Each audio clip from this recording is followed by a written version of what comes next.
Bab 8 dia bincang tentang apa? Kita mempunyai hasil yang secukupnya. Kita mempunyai duit yang secukupnya. Itu makmur. Sejahtera, aman, damai. Konsep simple.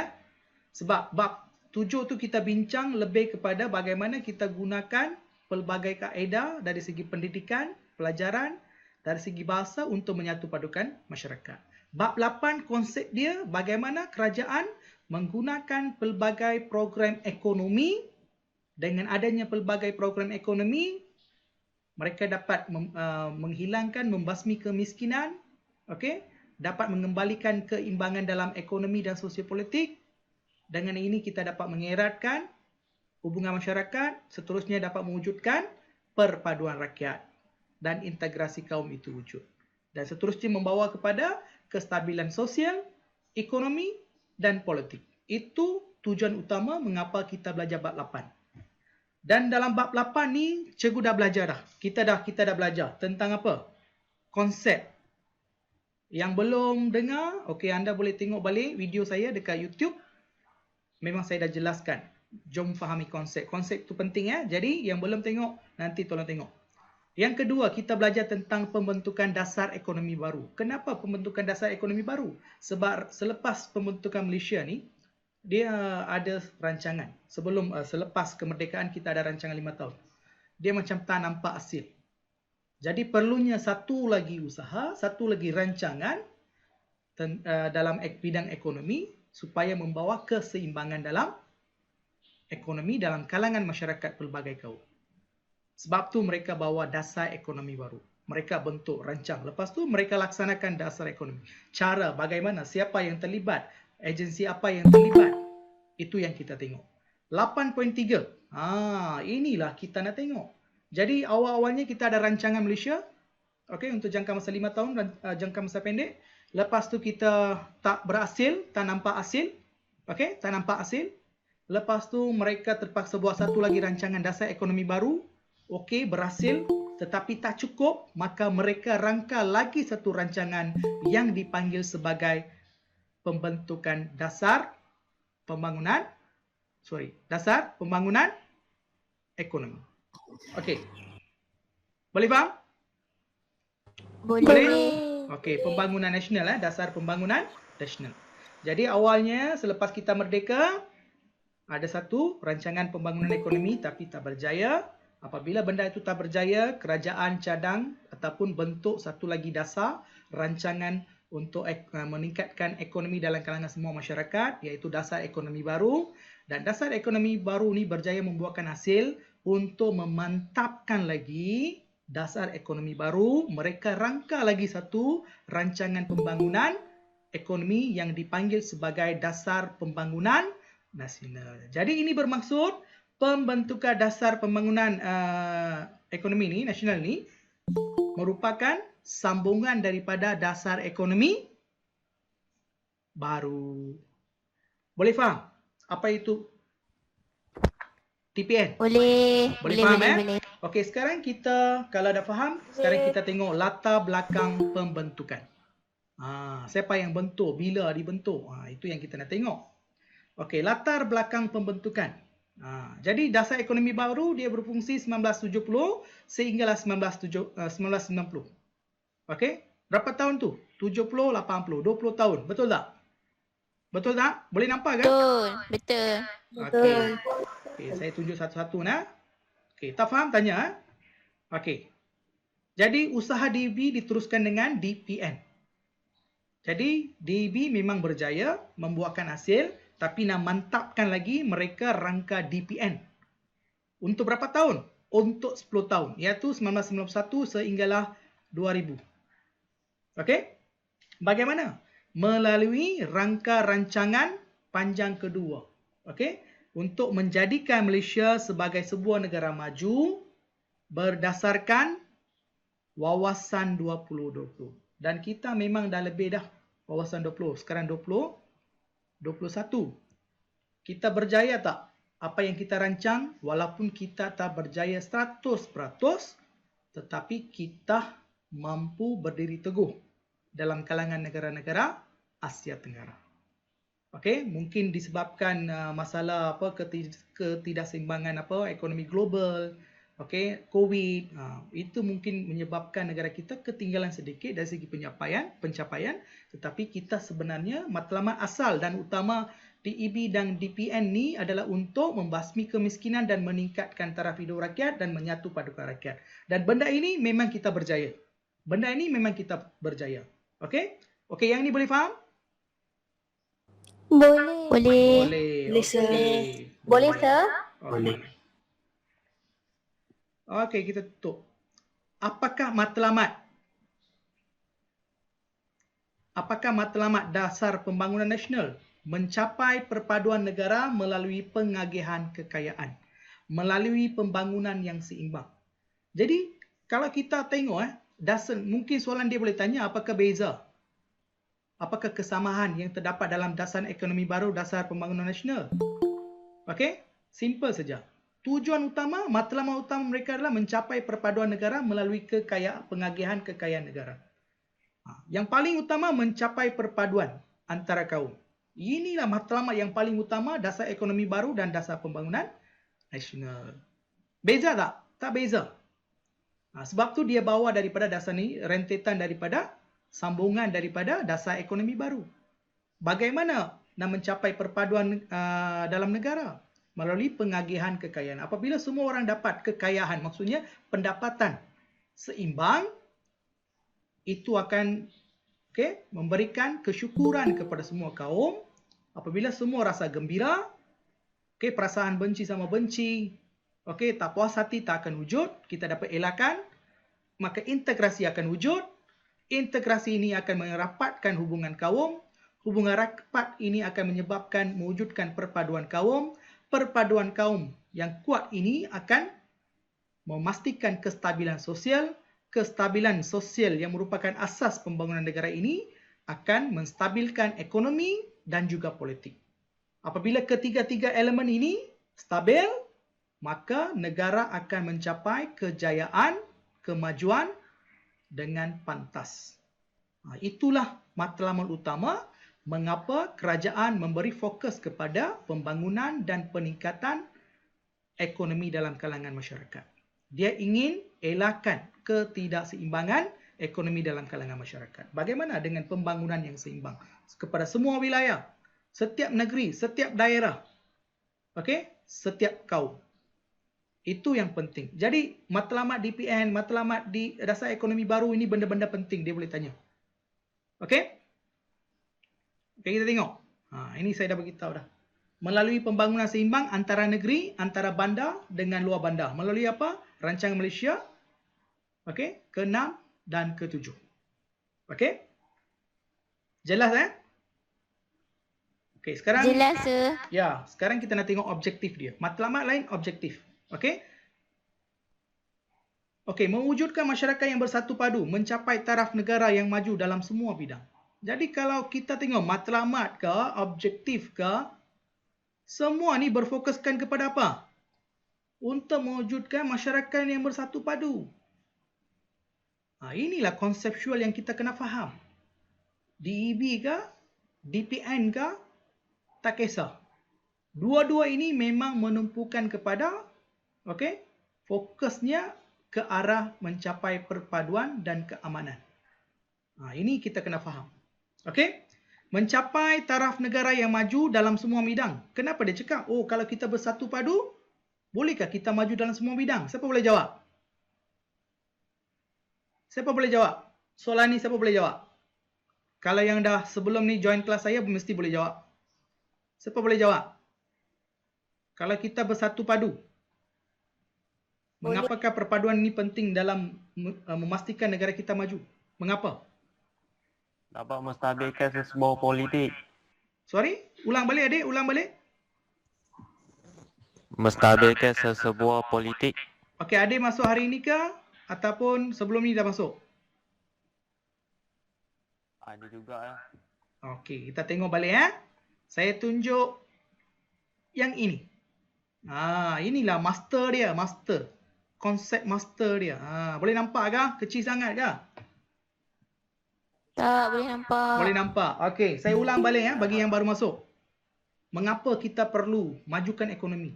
Tingkatkan pendapatan rakyat. Apabila kita majukan ekonomi, kita dapat mengurangkan ketidaksamaan ekonomi, dapat meningkatkan sosial ekonomi semua kaum, dapat meningkatkan pendapatan rakyat. Rakyat berasa gembira, puas hati, rasa tidak puas hati terhadap kaum lain dapat dikurangkan, dielakkan, maka berlaku integrasi kaum. Dapat mengeratkan hubungan kaum, kesannya dapat mewujudkan perpaduan kaum, dan perpaduan kaum ini akan mewujudkan kestabilan sosial, politik dan ekonomi. Maka kita dapat pastikan pelaburan pelaburan asing masuk, ataupun perniagaan dalam tempatan, aktiviti perdagangan, perindustrian akan maju tanpa sebarang masalah sebab stabil kan. Peluang dengan ini, peluang perniagaan pekerjaan akan meningkat. Itu akan meningkatkan pendapatan rakyat melalui gaji, pendapatan negara melalui cukai. Itu akan meningkatkan ekonomi negara. Kerajaan dapat membangunkan negara. Mengapa? Ekonomi kita kuat, dana kita banyak.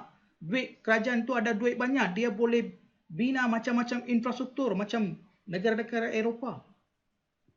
Dan akhirnya rakyat ini sejahtera. Jadi nampak tak, apabila kita cuba bangunkan ekonomi, pendapatan, imbangi apa? Imbangi pendapatan dalam semua kalangan masyarakat atau membasmi kemiskinan, itu akan membawa kepada perpaduan kaum. Proses dia akan membawa secara tak langsung dia akan membawa kepada perpaduan kaum. Perpaduan kaum ini akan mantapkan benda ni dan terus membangunkan negara kita. Inilah konseptual yang you kena faham. Kita pusing ke mana pun, kita kena faham konsep ini. Kita kena faham konsep ini. Jadi kita tengok. Matlamat kita dah tengok. Kita tengok objektif. Mewujudkan masyarakat yang bersatu padu mencapai taraf negara yang maju dalam semua bidang. Bagaimana? Dengan memperkukuhkan kestabilan sosial dan politik. Mengekalkan pembangunan ekonomi yang berterusan. You tengok, objektif DPN, dia nak capai apa? Bersatu padu, dia nak maju. Dia nak majukan negara kita. Kerajaan nak majukan negara kita. Tetapi mengapa dia nak perkukuh sosial? Jawapan dia tadi saya tunjuklah tu. Bagaimana sosial kita dapat stabilkan? Dengan memastikan perpaduan, integrasi kaum ini kukuh. Barulah kestabilan sosial itu akan wujud. Apabila sosial ini tak stabil, ekonomi akan runtuh. Macam COVID ni sekarang lah, kan? Kesihatan masuk dalam sosial lah, tak stabil. Kedai semua tutup, perniagaan lingkup, semua gulung tikar. Pendapatan negara turun, pendapatan rakyat turun. Semua susah. Itu akan membantutkan pembangunan negara sebab pendapatan kurang. Dan ketidakstabilan sosial ini juga menyebabkan ketidakstabilan politik. Ada banyak kumpulan politik. Masyarakat tertentu menyokong pemimpin tertentu, parti-parti tertentu, tak stabil. Kan itu akan menyebabkan, akan membantutkan pembangunan negara. Inilah bagaimana kita memberikan hujah. Mengaitkan bidang politik, sosial dan ekonomi, bagaimana ketiga-tiga elemen ini saling bergantung antara satu sama lain bagi kemajuan. Ini you kena faham. Dengan mengekalkan pembangunan ekonomi secara berterusan. Jadi apabila politik sosial stabil, dia akan memastikan pembangunan ekonomi secara berterusan tanpa masalah. Maka itu akan memastikan kemajuan negara kita.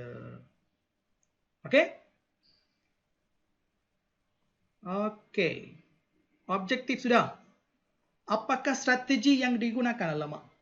Apakah strategi yang digunakan oleh kerajaan? Yang ini saya kena hubung kait sikit. Sekejap. Untuk mencapai objektif ini, kerajaan menggunakan beberapa strategi. Antara strateginya apa? Meneruskan usaha membasmi kemiskinan. Menyusun semula masyarakat. Macam pernah dengar tak kita belajar dua perkara ini dekat mana? Definisi DEP. Dekat mana kita belajar dua benda ni? Meneruskan usaha membasmi kemiskinan dan menyusun semula masyarakat. Strategi mana ni? 8.1. Sorry? Dasar ekonomi baru kan? Betul tak? Yes, sir. Betul. Ya, dia masih lagi gunakan strategi yang sama. Kenapa? Sebab dua strategi ini membuktikan berjaya menghasilkan buah. Ha? Dia berjaya menukar keadaan, berjaya mengelakkan, mengurangkan ketidakseimbangan antara kaum. Jadi dia masih lagi gunakan strategi yang sama. Dia cuba basmi kemiskinan. Apabila dengan membasmi kemiskinan, rakyat selesa, rakyat gembira, perasaan integrasi kaum itu otomatik akan berlaku. Okey? Dan mereka ni menyusun semula masyarakat. Masyarakat yang tinggal di kawasan pedalaman, dia cuba disatukan melalui beberapa program ataupun penubuhan institusi. Seperti apa? Felda, Felkra dan sebagainya. Felkra itu baru, Felda contohnya lah. Pembukaan kawasan-kawasan baru, Kejora. Contoh-contoh Jengka dan sebagainya kan, ini semua kawasan-kawasan baru. Dia cuba satukan di situ, dia wujudkan peluang pertanian, perniagaan, okey? Peluang pekerjaan, maka itu akan mewujudkan apa? Integrasi kaum. Contohnya dekat Negeri Sembilan. Orang Melayu ada, orang Cina ada, orang India ada. Semua ada dekat situ. Ada satu lagi kawasan dekat Pahang. Itu merupakan apa? Rancangan tanaman berkelompok yang pertama dihasilkan. Mengapa? Apabila semua kaum ada di situ, diberi peluang yang sama, diberi tanah, mereka akan ada dalam satu kawasan, mereka akan mula berintegrasi. Bagaimana? Dengan membina rumah bersama-sama secara bergotong royong. Benda ni kita belajarkan. Jadi integrasi itu wujud, perpaduan dapat diwujudkan, sama-sama kita dapat hapuskan kemiskinan, dalam masa yang sama kita dapat mengeratkan hubungan antara kaum. Okey? You pusing manapun, uraian sama. Jangan risau. Sebab tu konsep itu penting. Sekali you dah hafal tadi kan, konsep tadi saya beritahu kan. Konsep tu sekali you dah hafal, you dah faham, you boleh jawab. Jangan risau. Okey? Jadi strategi DPN ni meneruskan usaha membasmi kemiskinan, menyusun semula masyarakat. Bagaimana dia meneruskan membasmi kemiskinan? Dia mewujudkan dalam ekonomi baru ni, kita dah tengok, dia membuat banyak benda. Dia mewujudkan peluang perniagaan, perdagangan, mewujudkan institusi-institusi tertentu, okey, bagi bantuan dalam bentuk kredit, bantuan khidmat nasihat, penyelidikan, macam-macam dia bagi. Itu cara kan? Okey. Sekarang kita tengok apakah usaha. Kalau kita tengok kan DB dengan DPN ni, usaha dia sama saja. Kenapa? Sebab usaha DB ini diteruskan dalam DPN. Kalau strategi pun sama, langkah yang dia buat pun lebih kurang samalah. Jadi kalau kamu dah faham konsep, DEB ini, DPN ni sama saja, lebih kurang. Okey? Okey. Apakah usaha kerajaan? Yang ini sikit sajalah, dah nak habis. Cepat hari ini. Sebab dia tak banyak. Okey? Dari segi ekonomi, apa dia buat? Ada 4. Yang ini terbaru. Dalam dasar ekonomi baru tak ada. Ini perbezaan. Pelibatan aktif pihak swasta. Mengapa kerajaan nak pihak swasta terlibat? Kenapa? Siapa boleh jawab? Siapa boleh jawab? Regina. Tolong jawab, Regina. Sir, tolong ulang soalan balik, Sir. Mengapa dalam usaha kerajaan membasmi kemiskinan, menyatu padukan rakyat atau membangunkan negara, mengapa kerajaan melibatkan pihak swasta? Kenapa? Kenapa? Supaya semua pihak bekerjasama bagi menuju kepada satu Ya. Teruskan. Nama yang sama, iaitu pembangunan negara. Pembangunan negara. Okey, simple saja. Okey, bagus. Jawapan kamu betul. Okey? Tak apa, kita bincang lagi. Kenapa pelibatan aktif pihak swasta ni penting? Saya bagi contoh lah. Contoh situasi semasa. Okey? Sekarang, dulu kerajaan kata pihak kerajaan saja yang bagi suntikan vaksin kan? Betul tak? Tapi sekarang dia dah offer kepada klinik, kepada hospital swasta. Mengapa? Mengapa? Mempercepatkan program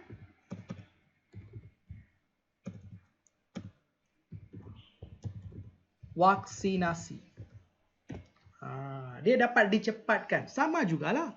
Mengapa pada ketika itu, zaman era Tun Dr. Mahathir, mengapa beliau melibatkan pihak swasta dalam pembangunan ini, program ini, itu akan mempercepatkan, adakah program vaksinasi? Pembangunan negara. Kita tukar saja. Kalau kita dah faham, kita tukar saja. Boleh faham tak? Kalau seorang buat tu lambat lah. Kalau semua orang terlibat, itu akan cepat. Regina, betul lah kamu. Dia akan cepat. Pantas. Mengurangkan beban kewangan kerajaan. Jadi, dana yang dia dapat simpan tu, dijimatkan itu, dia dapat gunakan untuk pembangunan yang lain. Inilah antara mengapa kerajaan melibatkan pihak swasta dalam dasar pembangunan negara. Okey? Ada soalan? Tak ada, sir. Diam saja. Ada, sir. Saya takut macam ni. Kena ada lah ni apa orang kata apa. Okey, ini kita dah tengok dah. Okey, melaksanakan program penanaman semula. Okey, penggunaan sains dan teknologi meningkatkan saham Bumiputera. Okey, kalau kita tengok yang dalam empat-empat ni, yang terbaru. Benda baru dalam DPN, pelibatan orang swasta, penggunaan teknologi, pemilikan saham tak ada. Yang ini dua. Pemilikan saham Bumiputera kita dah tengok dalam dasar ekonomi baru. Betul tak? Betul tak? Okey. Betul, sir. Saya nak tanya sekarang, pemilikan saham ini hanya bertumpu kepada Bumiputera sajakah ataupun bukan Bumiputera? Bukan Bumiputera dan Bumiputera. Ya, semua kaum dapat. Cuma kaum Bumiputera ni mereka ada kelebihan sikit lah, tertentu. Okey, tertentu. Tapi semua dapat. Okey. Seterusnya, dari segi sosial, apa dia buat? Dari segi sosial, memberikan insentif dan kemudahan dalam semua sektor lah. Perniagaan, perdagangan, penanaman semula ke apa. Dan dia bagi pendidikan tanpa mengira kaum. Mengapa dalam pembangunan ekonomi, dia memberikan pendidikan tanpa mengira kaum? Mengapa? Mengapa? Tolong beritahu mengapa?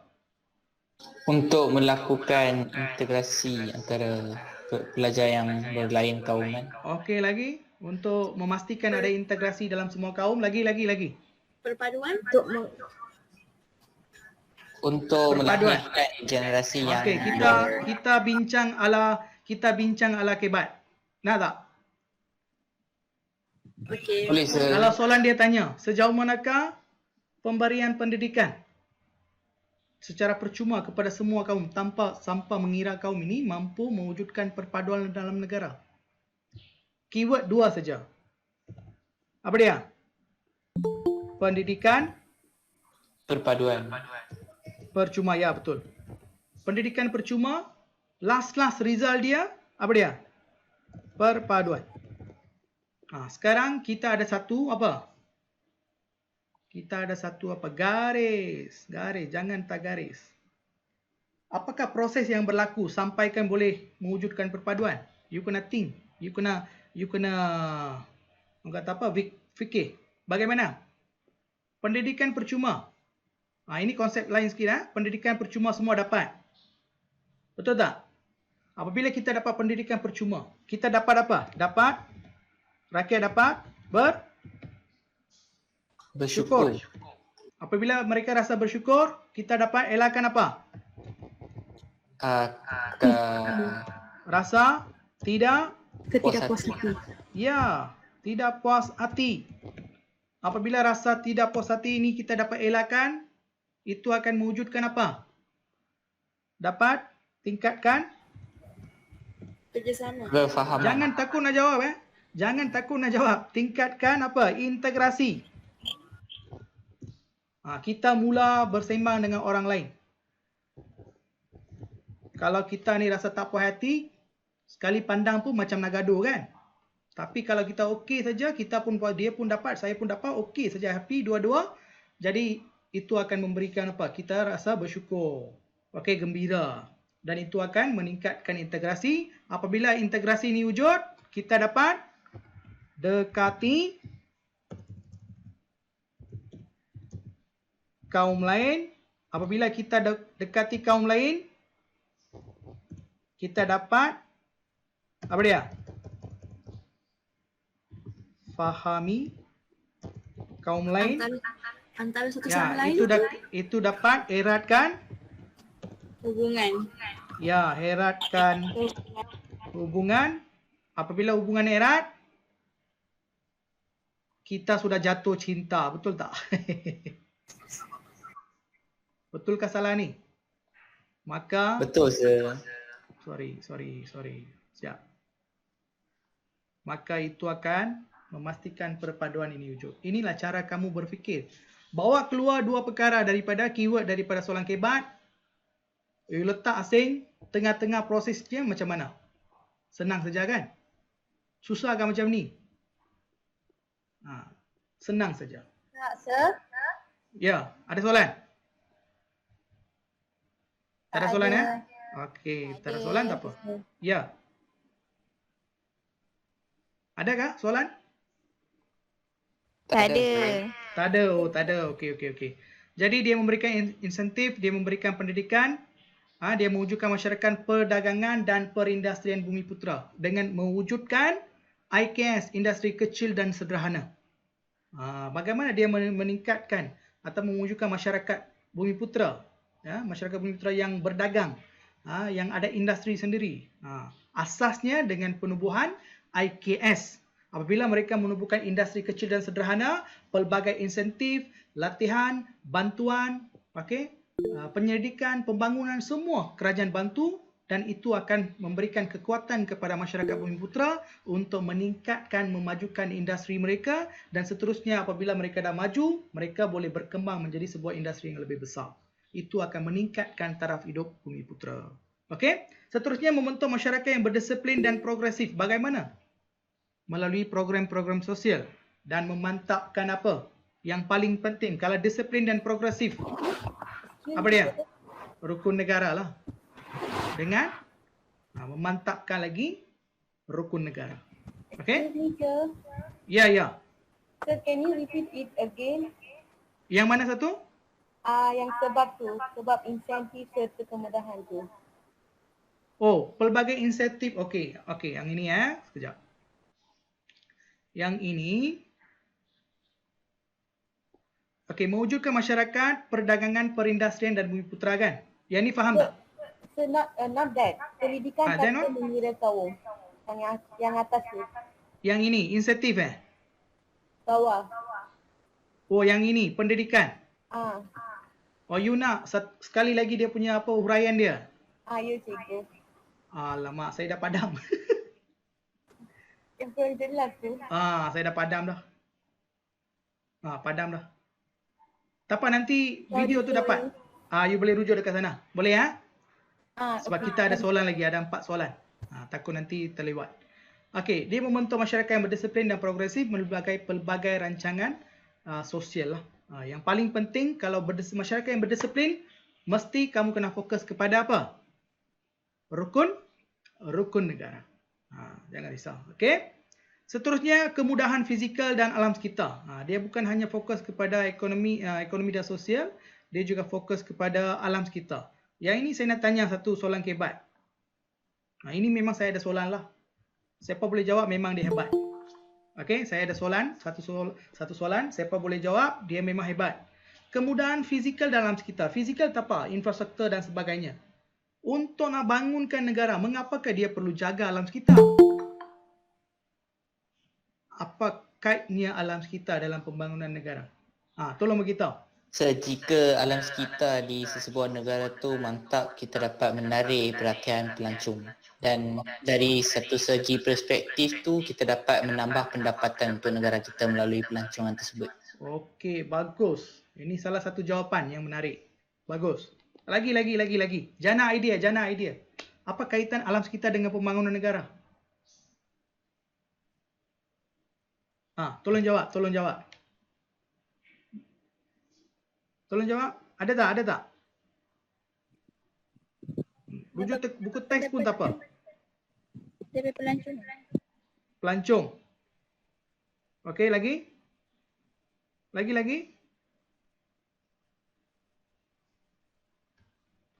Okey, mengapa? Mengapa alam sekitar itu penting? Sebab sekiranya kita tidak menjaga alam sekitar, itu boleh mendatangkan apa? Kita tak Mudarat. jaga. Sorry. Mudarat. Mudarat. Itu akan memudaratkan kesihatan masyarakat. Ya. Hidupan liar, sumber pendapatan boleh jejas. Kalau kita tak jaga sungai, kita tak jaga laut, sumber pendapatan yang hasilnya daripada apa? Aktiviti perikanan ini juga boleh terbantutlah. Itu yang pertama. Yang kedua, sekiranya alam sekitar tidak dijaga, itu juga boleh memudaratkan kesihatan masyarakat. Apabila kesihatan masyarakat terganggu, produktiviti juga terganggu. Mereka tak dapat pergi kerja. Tak pergi kerja, industri tak jalan. Industri tak jalan, cukai tak dapat bayar. Cukai tak dapat bayar, kerajaan akan kehilangan sumber pendapatan. Bagaimana kita nak bangunkan sumber pendapatan tak ada? Jadi kita kena jagalah alam kita. Dari satu perspektif, seperti mana yang tadi adik kata, memanglah sekiranya kita ada alam sekitar yang memang betul-betul cantik, kita dapat menarik pelancongan. Kita dapat kembangkan industri pelancongan. Itu penting. Itu cara bagaimana kita berfikir. Okey. You tengok. Ada satu lagi soalan saya nak tanya. Okey, menyediakan menambah baik kemudahan asas. Seperti kalau kemudahan asas ni jaringan jalan raya, air, api, okey, klinik, sekolah. Semualah. Ini semua kemudahan asas yang kita perlukan sekarang. Okey, pembangunan mapan tanpa mengabaikan alam sekitar. Apa maksud mapan?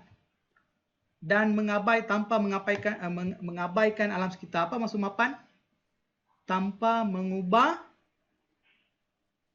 asalnya alam sekitar tu macam mana. Basic dia, kita jangan ubah. Walaupun kita ada banyak pembangunan, tetapi alam sekitar itu kita tak sentuh. Walaupun kita sentuh, kita tanam balik.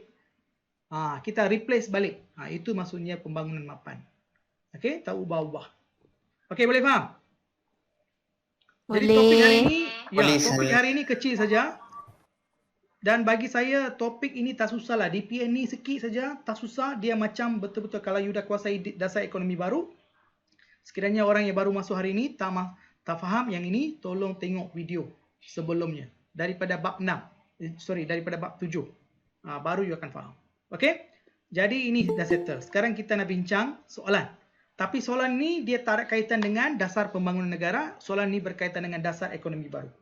Boleh tak? Boleh? Boleh. Okey. Ini soalan dia. Ini soalan dia. Saya buka dua-dua. Okey, berdasarkan pengetahuan anda, mengapakah pencapaian rancangan Malaya pertama 1956 hingga 1960 kurang memberansangkan? Maksudnya tak berjaya. Mengapa? Ingat lagi? Satu lagi, cikgu. Dia tanya soalan macam ni, cikgu. Macam mana dia tanya? Dia tanya, cikgu, dia tanya macam ni. Berdasarkan pengetahuan anda. Saya tak tahu apa-apa. Macam mana mau jawab? Saya tak baca, cikgu. Saya tak tahu bagaimana pencapaian rancangan Malaya ini. Benda ni saya tak tahu. Tapi macam mana masih kamu boleh jawab? Teka. Macam mana you masih boleh teka? Cepat. Jangan cari jawapan. Just jawapan spontan saja saya nak. Kita senaraikan dulu. Okey, dia berkaitan tentang apa? Rancangan Malaya pertama. Dia satu program pembangunan ekonomi. Dia kata tak memberansangkan, maksudnya tak berjaya. Hasilnya tak banyak. Okey, kita buang soalan ini. Kita ambil konsep soalan. Dia kata kita berusaha sungguh-sungguh untuk menjana pendapatan. Okey, contohnya lah. Tapi kita tak berjaya. Mengapa? Apakah kemungkinan yang berlaku?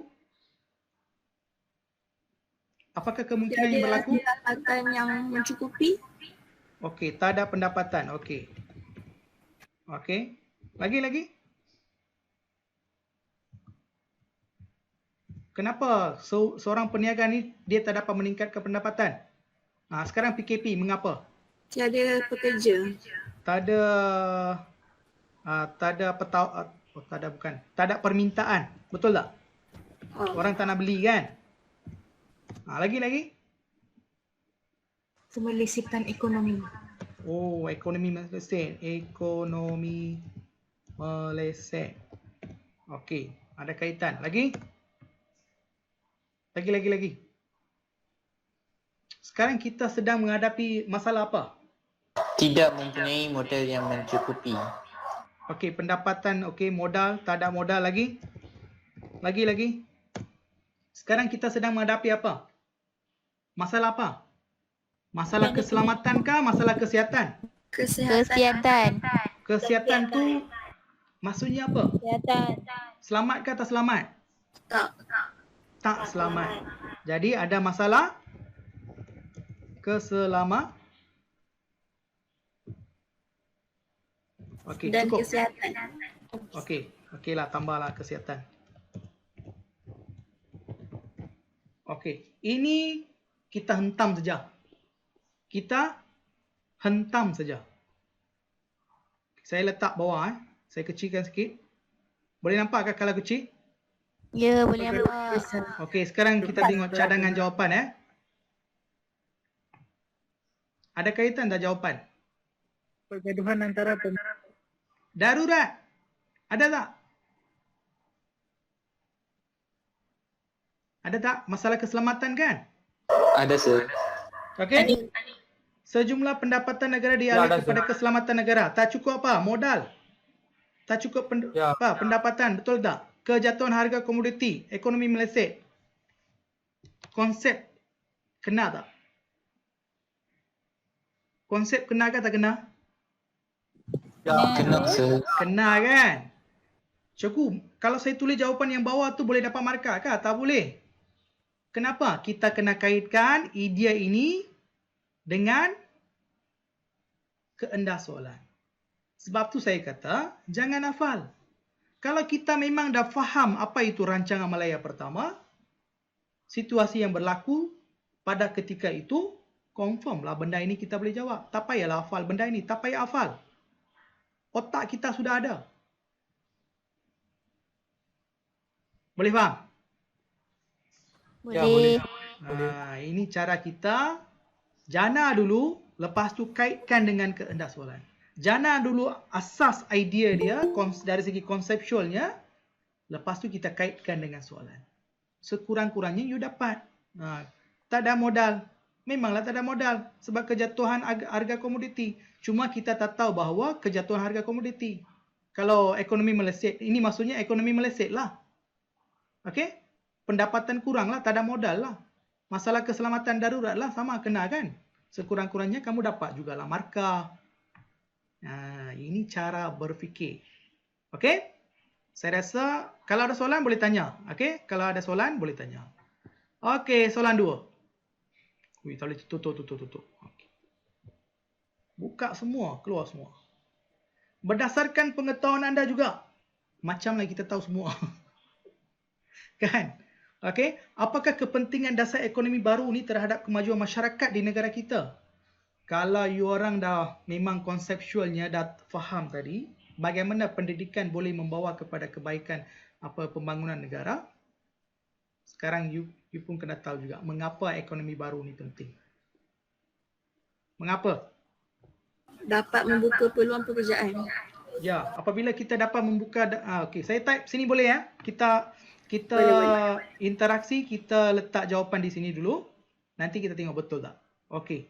Adik, jawapan apa dia? Dapat membuka peluang pekerjaan. Okey, membuka peluang pekerjaan. Benda ni sebenarnya saya dah bincang sebelum ni ya. Okey, yang kedua, apabila setiap perkataan yang tulis, frasa ayat yang kamu tulis, selepas tulis tu you tanya balik. Oh, kita dengan bagaimana membuka peluang pekerjaan. Oh, apabila kita membuka peluang pekerjaan, apa yang kita dapat? Menaik taraf hidup masyarakat. Belum lagi. Kita dapat kerja, kita pergi kerja, kita dapat apa? Pendapatan. Pendapatan, ya, meningkat. Selepas pendapatan kita meningkat, apa yang berlaku? Barulah taraf hidup. Taraf hidup meningkat. Sekarang taraf hidup dah meningkat. Kita rasa macam mana? Rasa berpuas hati. Ya, kita rasa gembira. Lagi apa? Bersyukur. Dan puas hati. Okey, puas hati. Apabila kita puas hati, apa yang berlaku? Apa yang berlaku? Konsep macam tadi lah. Kita elakkan pelbagai masalah sosial, dapat stabilkan negara. Ekonomi. Ya, itu akan menstabilkan ekonomi dan politik, dapat meningkatkan peluang perniagaan, perdagangan dan juga pelaburan asing. Okey, itu akan meningkatkan ekonomi negara, kita dapat membangunkan negara. Sebab kebat ni dia tak ada jawapan khusus. Sebenarnya kebat ni idea kamu, jangan takut untuk jawab. Kalau you dah faham konseptual, 50 markah dalam tangan kamu. SPM, soalan kebat tu markah dia banyak. Silibus lama sampai 60% hanya untuk soalan kebat. Jadi kebat tu bukan susah. Kebat tu you kena faham 3 bidang utama. Politik, ekonomi, sosial, tambah lagi satu teknologi. Nanti saya akan adakan, saya buat bahan dulu. Kita akan terpaksa lah, saya perlukan 2 jam untuk terangkan benda tu. You dah faham betul-betul kebat, jangan risau. Okey? Ini cubalah. Okey? Ini jawapan. Lepas tu yang bawah-bawah tu kita dah tahu dah apa yang akan berlaku. Sekarang kita tengok jawapan dia. Berjaya merapatkan jurang ekonomi kaum, wilayah, kadar kemiskinan menurun, pendapatan per kapita bumi putera meningkat. Okey? Saham meningkat, manfaat dimiliki oleh semua kaum. Okey? Hak milik modal saham asing berjaya dikurangkan. Kena tak apa yang kita buat tadi? Kena kata kena? Ini kena. Betul tak? Kemiskinan kena, pendapatan kena. Ini secara orang cakap apa? Secara tak langsung lah. Tersirat. Ini tersirat dan juga secara berfokus lah. Kita beritahu. Okey, pendapatan meningkat, saham meningkat sebab semua dapat peluang. Ini secara khusus lah. Okey, tapi sekurang-kurangnya you ada idea. Sekurangnya ada idea. Okey, sebab tu saya kata jangan skip. You baca satu bab, jangan skip. Kalau you skip memang habis. Okey, soalan ketiga. Berdasarkan pengetahuan sejarah anda, jelaskan pencapaian yang diperoleh melalui pelaksanaan dasar ekonomi baru. Jawapan yang atas lah bawah. Sama juga. Cuma ubah dia punya style. Sama Sama. Okey, nombor 4.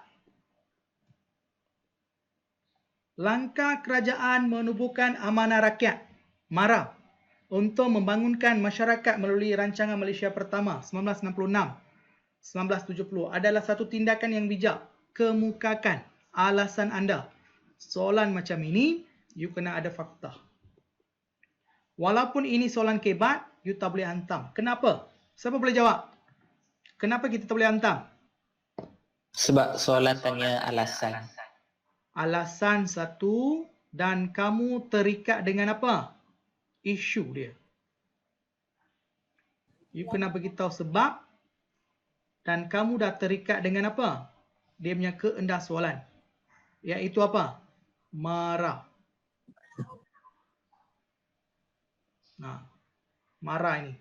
Jadi kalau you tak tahu apa-apa tentang MARA, you tulis jawapan yang salah, maka pemeriksa kertas pun akan marah juga. Sebab you goreng macam-macam. Faham tak? Kalau you tak kuasai tentang Majlis Amanah Rakyat ni, MARA, you tak jawab soalan dengan baik, jawapan hantam, goreng, dia akan marah. Jadi ada soalan kebat, pelbagai arah. Rendah, sederhana dan tinggi. Tinggi sebenarnya dia menganalisis, membuat keputusan, menyatakan alasan, hubung kait. Ini semua aras tinggi. Hanya dengan menyatakan pendapat, langkah, itu aras rendah. Dia ada banyak. Soalan kebat ni ada banyak jenis. Okey, kita tengok jawapan dia. Okey. Dapat membangunkan masyarakat luar bandar, dapat memberikan pinjaman modal kepada pengusaha pertanian, dapat membantu petani memasarkan hasil pertanian, mengalahkan orang Melayu dalam bidang perniagaan. katakanlah you tak tahu apakah usaha kebaikan yang kita dapat daripada marah ini. Tapi sebenarnya you nak buat juga, cuba nak buat juga. Kalau you faham marah ini untuk orang Bumiputera, just gunakan perkataan-perkataan ini.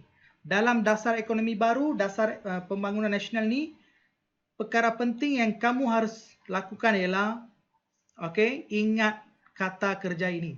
Membangunkan, memberikan, membantu, menggalakkan. M ini semua ni penting. Kalau membangunkan, membangunkan siapa? Masyarakat. Marah tu untuk orang Melayu. Jadi membangunkan siapa? Membangunkan masyarakat orang Melayu. Yang ada di mana? Dekat luar bandar. Dia nak beri pinjaman. Memberikan apa? Dia nak beri pinjaman. Pinjaman apa? Dari segi modal. Dia berikan apa? Kredit. Kepada siapa? Orang yang nak mulakan pertanian. Orang nak mulakan IKS. Membantu petani. Membantu apa? Membantu siapa? Membantu petani. Buat apa? Memasarkan hasil pertanian. Melalui apa? Operasi peladang dan sebagainya. Menggalakkan orang Melayu dalam bidang perniagaan dan perdagangan. Bagaimana? Dengan penubuhan pelbagai jenis industri. Simple saja. Ingat, pegang kepada kata kerja dia. Pegang kepada kata kerja, keyword dia. Itu yang penting. Dulu masa saya buat STPM, sejarah. Satu soalan, tulis sampai 15-20 muka surat. Macam mana kita nak ingat keyword? Ada soalan tak? Ada soalan? Pembasmian kemiskinan dan penyusunan semula masyarakat boleh mewujudkan perpaduan kaum. Buktikan. Buktikan. Lepas tu, macam mana kita nak jawab soalan macam tu? Bagi belakang alasan saja. Adik tadi tak tengok ke? Terlepas pandang sekejap Sekejap. Saya ulang balik ya. Jadi ini soalan yang baik. Soalan yang baik. Jadi dengar. Dengar. Okey.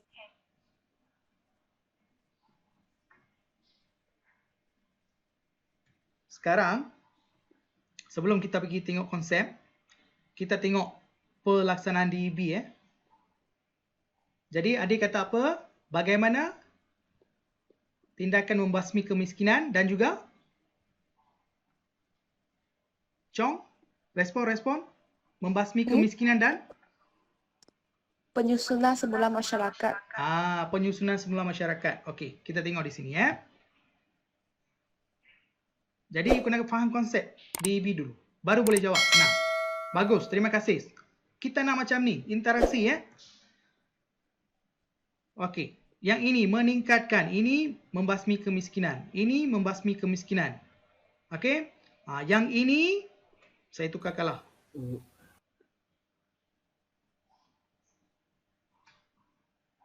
Ini besar sangat. Ini menyusun semula masyarakat. Ini menyusun semula masyarakat. Ini membasmi kemiskinan. Yang lain? Okey, yang lain sekejap. Yang ini basmi kemiskinan. Ini basmi kemiskinan. Jadi 8 elemen ini akan menjadi bukti kepada kamu. Dia minta buktikan, betul tak? Adik? Ya. Betul kan? Inilah bukti-bukti dia. Rancangan buku hijau, peranan agensi kerajaan, meningkatkan taraf hidup rakyat, pemilikan modal saham, pengenalan IKS, pendidikan tenaga mahir ini, apabila benda ini semua kerajaan buat, itu akan meningkatkan pendapatan. Kenapa? Mereka sudah ada kerja. Peluang pekerjaan ini diwujudkan melalui berapa? 6 elemen ini. Okey, rancangan buku hijau, peranan agensi kerajaan, pemilikan modal saham, pengenalan IKS, pendidikan tenaga kerja mahir, ini semua akan mewujudkan peluang pekerjaan. Apabila peluang pekerjaan ini wujud, saya berhenti dekat situ. Dia akan meningkatkan peluang pekerjaan, dia akan mengimbangi keseimbangan dalam bidang ekonomi.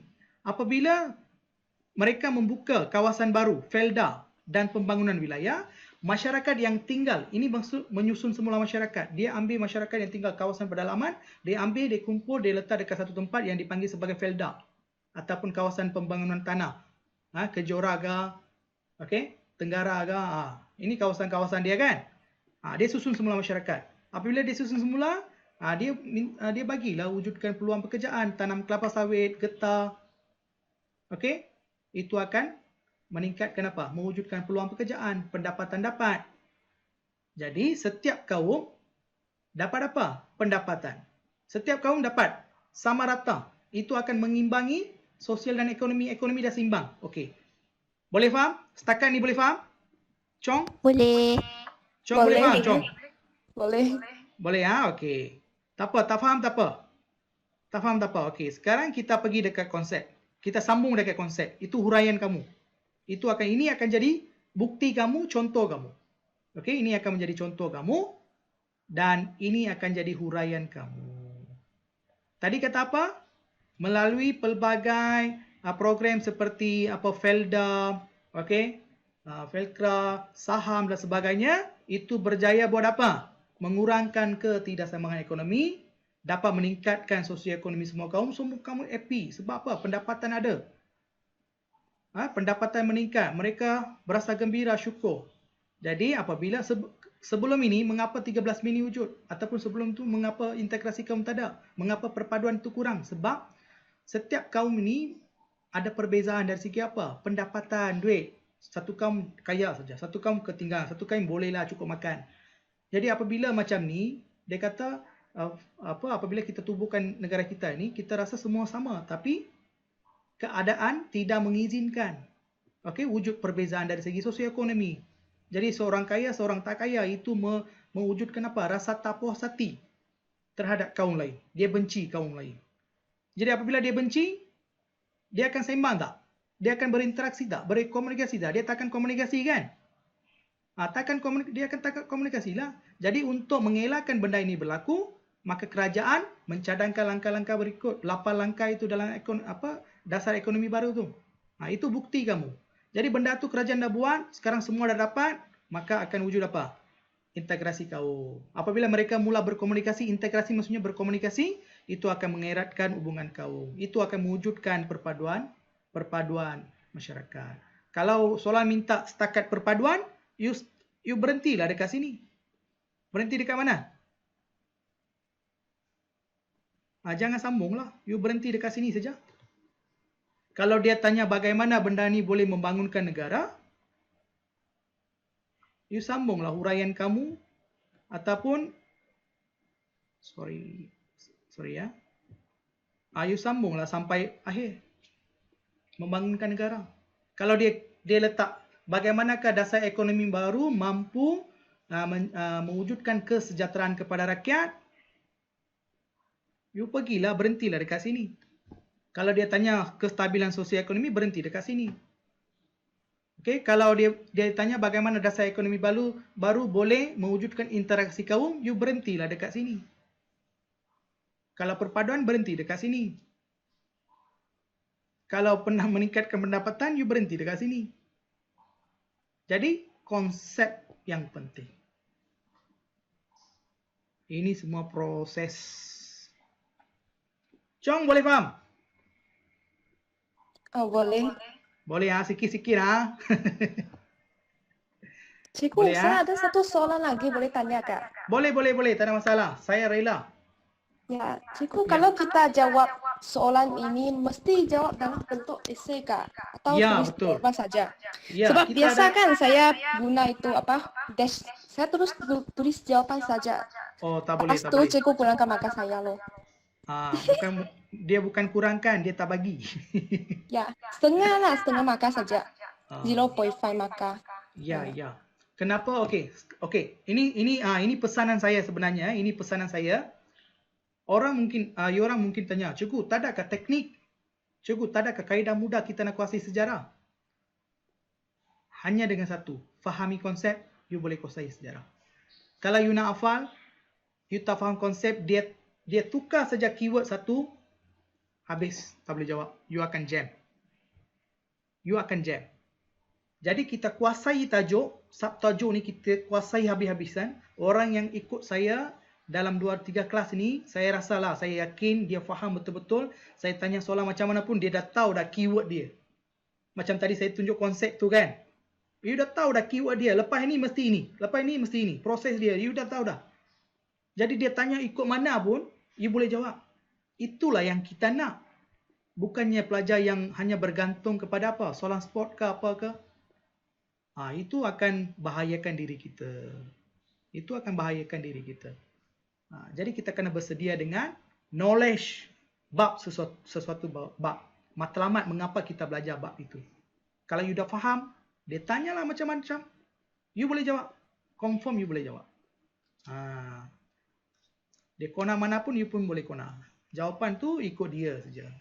Jadi sekarang kita fahami konsep. Langkah kedua, kita akan tengok strategi menulis. Okey, strategi menjana idea. Langkah ketiga, kita akan tengok strategi bagaimana kita merangka jawapan dan menulis secara esei. Lepas itu, barulah kita pergi kepada teknik bagaimana kita mudah ingat. Kalau benda ini, proses ini kita tinggal satu, memang tak boleh jawab.